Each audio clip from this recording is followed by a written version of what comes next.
रिठौली गांव के चौराहे पर रोज सुबह एक जानी पहचानी खुशबू हवा में तैरने लगती थी। ये खुशबू मोहन के छोले कुलचे के ठेले से आती थी। रमेश पिछले 8 सालों से इसी चौराहे पर अपना ठेला लगा रहा था। रमेश सुबह जल्दी उठकर मसाले कूटता और ताजे कुलचे तैयार करता था।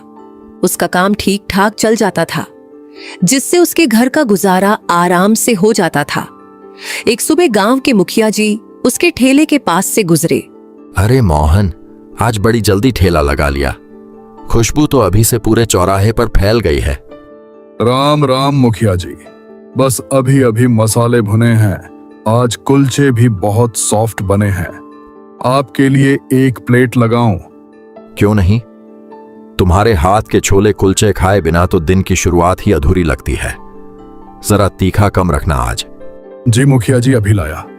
मोहन ने फुर्ती से गरम गरम कुलचे सेके और मसालेदार छोले के साथ प्याज और हरी मिर्च रखकर मुखिया जी को दे दिए। तभी गांव का एक और ग्राहक सोहन भी वहां आ गया। मोहन भाई, मुझे भी 1 प्लेट दे दो। परसों शहर गया था, वहां एक बड़े होटल में छोले कुलचे खाए, पर जो स्वाद तुम्हारे इस छोटे से ठेले पर है। यह तो बस आप लोगों का प्यार है सोहन भाई। मैं तो बस पूरी ईमानदारी से अपनी मेहनत करता हूँ। स्वाद तो ऊपर वाले की देन है। हाँ, मेहनत तो तुम्हारी दिखती है रमेश, पर कभी सोचते नहीं कि इस गांव से निकलकर शहर में बड़ा ढाबा या दुकान खोलें, वहां कमाई दोगुनी होगी। सोचा तो कई बार सोहन भाई, पर बड़े काम के लिए बड़ा पैसा भी चाहिए। मेरे पास जितना है मैं उसी में खुश हूँ। कम से कम अपने गांव के लोगों का पेट तो भर पा रहा हूँ। वाह मोहन, स्वाद का तो कोई जवाब नहीं। और सोहन, बात पैसे की नहीं होती। मोहन का यह ठेला इस गांव की शान है। शहर जाकर यह अपनी सादगी भूल जाएगा। बिल्कुल सही कहा मुखिया जी। वैसे भी मेरा छोटा भाई सुरेश शहर की बहुत बड़ी कंपनी में बड़े पद पर काम करता है, और मुझे इस ठेले से जो सुकून मिलता है वो कहीं और नहीं मिलेगा। ऐसे ही दिन बीतते गए और एक दोपहर अचानक एक चमचमाती हुई बड़ी विदेशी कार चौराहे के पास आकर बंद हो गई। मोहन ने उत्सुकता से उस तरफ देखा। कार के अंदर से एक नौजवान लड़का उतरा। वो और कोई नहीं, रमेश का छोटा भाई सुरेश था, जिसके साथ उसके बॉस मिस्टर सिंघानिया भी थे। सुरेश, ये अचानक गाड़ी को क्या हो गया? हमें शाम तक शहर के क्लाइंट से मिलने पहुंचना था। सर, मुझे लगता है कि इंजन गर्म हो गया है। इस गांव के रास्ते बहुत खराब थे। मैं अभी मैकेनिक को फोन करता हूँ। सुरेश ने फोन निकाला, लेकिन गांव का इलाका होने के कारण नेटवर्क नहीं आ रहा था। वो और ज्यादा परेशान हो गया कि यहाँ तो नेटवर्क भी नहीं है। सर, मुझे लगता है हमें यहाँ किसी से मदद मांगनी होगी। तभी मोहन की नजर सुरेश पर पड़ी।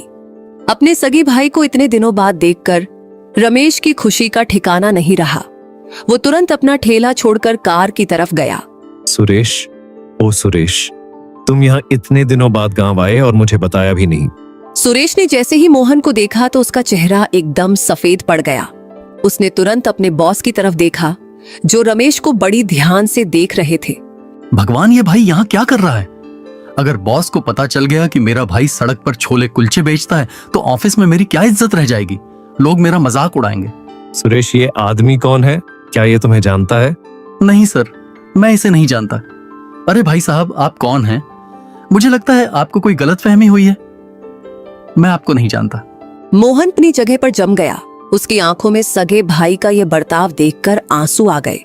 उसे यकीन नहीं हो रहा था कि यह वही सुरेश है जिसे उसने खुद पढ़ा लिखा कर शहर भेजा था।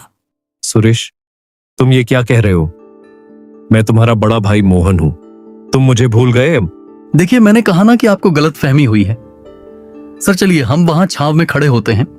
मिस्टर सिंघानिया को कुछ अजीब तो लगा, लेकिन उन्होंने कुछ कहा नहीं। सुरेश अपने बॉस मिस्टर सिंघानिया को लेकर चौराहे के किनारे लगी एक पेड़ की छांव में आ गया। रमेश को समझ नहीं आ रहा था कि उसका छोटा भाई, जिसके लिए उसने अपनी पूरी जवानी लगा दी, आज उसे पहचानने से भी इनकार कर रहा था। तभी मिस्टर सिंघानिया को जोर की भूख लगी। दोपहर का समय था और शहर अब भी बहुत दूर था। सुरेश, मैकेनिक को आने में समय लगेगा। मुझे बहुत तेज भूख लग रही है। सुबह से कुछ खाया भी नहीं है। सर, ये तो एक छोटा सा गांव है। यहाँ कोई बड़ा होटल या रेस्टोरेंट नहीं मिलेगा। आप थोड़ा रुकिए, मैं कहीं से बिस्किट का पैकेट ढूंढ कर लाता हूं। अरे बिस्किट क्यों? वो देखो सामने उस ठेले से कितनी शानदार खुशबू आ रही है। छोले कुलचे का ठेला है ना वो? नहीं नहीं सर, आप वहां का मत खाइए, वो सड़क किनारे का खाना है, बहुत अनहाइजीनिक होगा, आपकी तबीयत खराब हो सकती है। अरे भाई मुझे कोई फर्क नहीं पड़ता, खुशबू इतनी लाजवाब है कि मुझसे रुका नहीं जा रहा। और देखो ठेला कितना साफ सुथरा है, चलो वहीं चलकर खाते हैं। मिस्टर सिंघानिया आगे बढ़ गए। सुरेश के पास उनके पीछे जाने के अलावा कोई रास्ता नहीं था। वो मन ही मन डर रहा था कि कहीं रमेश फिर से भाई चिल्लाकर उसका भांडा ना फोड़ दे। भाई साहब, आपके छोले कुलचे की खुशबू ने तो दीवाना बना दिया। हमारे लिए 2 प्लेट बढ़िया से तैयार कर दो। जी बाबूजी, अभी लगाता हूँ। मोहन ने प्लेट में गर्मा गर्म कुलचे और मखमली मसालेदार छोले परोसे। ओह माय गॉड सुरेश, ये क्या स्वाद है। मैंने दिल्ली मुंबई के बड़े बड़े 5 स्टार होटलों में खाया है, पर ऐसा स्वाद आज तक नहीं चखा। अच्छा है सर, आप खाइए। वैसे भाई साहब, आपका नाम क्या है? और ये बताइए कि इस छोले में आपने ऐसा कौन सा गुप्त मसाला डाला है जिसका स्वाद तो सीधे दिल में उतर गया? बाबूजी, लोग मुझे मोहन कहते हैं। और रही बात मसाले की, तो मसाले में कोई गुप्त चीज नहीं है, बस खड़े मसालों को खुद कूट कर बनाता हूं। और सबसे जरूरी चीज, इसे पूरे दिल और प्यार से बनाता हूं। वाह, बहुत खूब। पूरे दिल से बनाया गया खाना ही ऐसा स्वाद दे सकता है। सुरेश, तुमने खाया, तुम्हें कैसा लगा? हाँ सर, ठीक ठाक है, गांव के हिसाब से अच्छा है। ठीक ठाक? सुरेश, तुम्हारी जुबान खराब हो गई है क्या? ये खाना ठीक ठाक नहीं, अल्टीमेट है। इस आदमी के हाथों में जो कला है उसे तो बड़े शहरों के लोग तरसते हैं। तभी चौराहे पर गाड़ी का मैकेनिक आ गया। उसने गाड़ी को चेक किया और बताया कि गाड़ी ठीक होने में कम से कम 2 घंटे लगेंगे। चलो कोई बात नहीं। मोहन भाई के छोले कुलचे खाकर मेरा पेट और मन दोनों तृप्त हो गए। रमेश भाई, जरा एक प्लेट और पैक कर दीजिए, हम रास्ते में खाएंगे। जी बाबूजी, अभी पैक कर देता हूँ। मोहन खाना पैक किया और मिस्टर सिंघानिया को दे दिया। कितने पैसे हुए मोहन भाई? बाबूजी, 3 प्लेट के 60 रुपये हुए। मिस्टर सिंघानिया ने जेब से 500 का नोट निकाला और मोहन की तरफ बढ़ा दिया। ये रखो मोहन भाई, तुम्हारे इस स्वाद की कीमत 60 रुपये नहीं, बहुत ज्यादा है। बाकी के पैसे तुम रख लो। माफ करना बाबूजी, मैं अपनी मेहनत की ही कीमत लेता हूँ, बख्शीश नहीं। मेरे 60 रुपये ही बनते हैं, आप मुझे उतने ही दीजिए बाबूजी। मोहन ये स्वाभिमान देखकर मिस्टर सिंघानिया के दिल में उसके लिए इज्जत और बढ़ गई। सुरेश, देखो और सीखो, इसे कहते हैं असली इंसान। एक तरफ तुम लोग हो जो शहरों में रहकर थोड़े से पैसे के लिए अपनी सादगी बेच देते हो, और एक ये है, सच में मोहन भाई आप कमाल के इंसान हैं। सुरेश गुस्से में उबल रहा था कि उसके बॉस एक मामूली ठेले वाले की इतनी तारीफ क्यों कर रहे थे। गाड़ी ठीक होने में अभी भी वक्त था, इसलिए मिस्टर सिंघानिया पास की एक चबूतरे पर बैठ गए। सुरेश उनके पास ही खड़ा था। तभी गांव का वही पुराना ग्राहक सोहन दोबारा रमेश के ठेले की तरफ आया। उसने जैसे ही पेड़ के नीचे सुरेश को देखा, उसकी आंखें खुशी से चमक उठी। अरे ये तो सुरेश है ना, मोहन भाई का छोटा भाई। अरे सुरेश, तुम कब आए शहर से? सोहन की आवाज सुनकर सुरेश के पैरों तले जमीन खिसक गई। अरे भाई साहब, आप कौन है? आपको कोई गलतफहमी हुई है, मेरा नाम सुरेश नहीं है।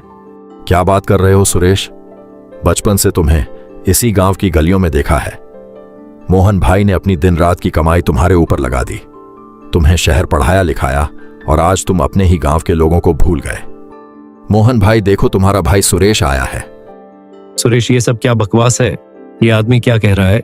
नहीं सर, पता नहीं ये गांव वाले क्या कह रहे हैं, किसी को भी देखकर कुछ भी बोलने लगते हैं। मेरा इनसे कोई रिश्ता नहीं है। सुरेश, तुम मुझसे झूठ बोल रहे हो। तुम्हारी आंखें और तुम्हारी घबराहट साफ बता रही है कि दाल में कुछ काला है।